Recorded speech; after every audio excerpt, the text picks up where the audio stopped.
நம்ம திருவள்ளூர் மாவட்ட செய்திகள் 15/8/2024 இன்று மாங்காடு ஒன்றியம் குடியிருப்பு சங்கம் கோகுல மக்கள் கட்சியின் சார்பாக 78வது சுதந்திர தின விழா கோகுல மக்கள் கட்சி நிறுவன தலைவர் MV சேகர் அவர்களுடைய தலைமையில் கொண்டாடப்பட்டது மற்றும் குழந்தைகளுக்கு நோட்டு புத்தகம் வழங்கப்பட்டது.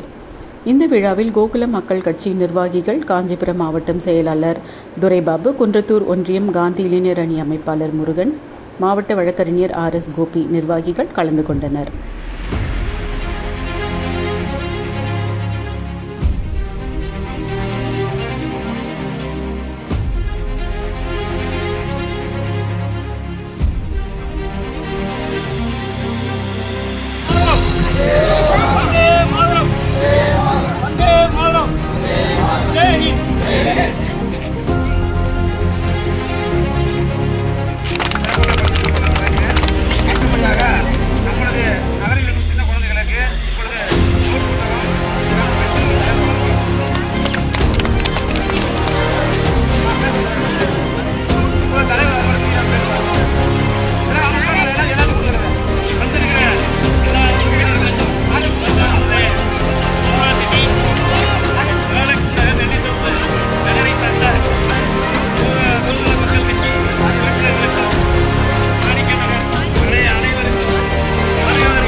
இது போன்ற செய்திகளை காண எங்கள் சேனலை லைக் பண்ணுங்க, ஷேர் பண்ணுங்க, சப்ஸ்கிரைப் பண்ணுங்க.